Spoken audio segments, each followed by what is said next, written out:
சிறுகடிக்க அசை சிரியல்ல அடுத்த வர எபிசோட்ல என்ன மாதிரியான ட்விஸ்ட் எல்லாம் இருக்க போகுதுங்கிறத இந்த வீடியோவில் பார்க்கலாம்.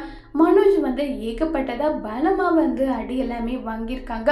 உடனே விஜய என்னாச்சுடா மனோஜ்னு சொல்லிட்டு கேட்குறாங்க. அம்மா அது வந்துமான்னு சொல்லிட்டு தயங்கிட்டே இருக்காங்க.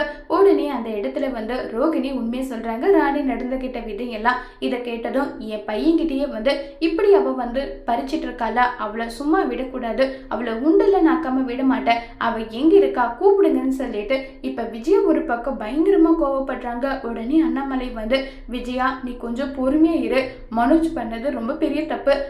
அந்த ராஜா ராணி எப்படிப்பட்டவங்க என்ன ஏதுன்னு தெரியாம அவங்க மேல திருட்டு பழியை சுமத்துனது எல்லாமே மனோஜோட தப்பு தானே, அதுக்காக கூட அவங்க பழி வாங்கலான்னு இப்படி செஞ்சிருக்கலாம். முதல்ல இந்த விஷயத்த முத்து கிட்ட விட்டுடலாம், முத்து எல்லாத்தையும் சரி பண்ணிடுவான்னு சொல்லிட்டு அண்ணாமலை சொல்றாங்க. உடனே ரோகிணி அது எப்படி அங்கிள், எல்லா பிரச்சனையும் முத்துவால மட்டும்தான் சரி பண்ண முடியுமா, எங்களாலையும் சரி பண்ண முடியும், நாங்களும் சரி பண்ணுவோம்னு சொல்லிட்டு ரோகிணி சொன்னதும் உடனே ஸ்ருதி கிண்டல் பண்றாங்க.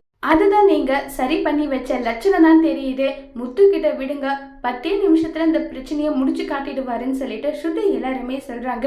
இதை கேட்டு மனோஜ் சரி நீங்க எல்லாரும் இவ்வளவு சொல்றதுனால முத்துக்கிட்டே ஒட்டு மொத்தமா இந்த பிரச்சனையை விட போறேன்னு சொல்லிட்டு மனோஜ் சொல்றாங்க. முத்து இந்த பிரச்சனையை எப்படி தீர்க்க போறாங்கிறத வரப்போற எபிசோட்ல வெயிட் பண்ணி பார்க்கலாம். தேங்க்யூ.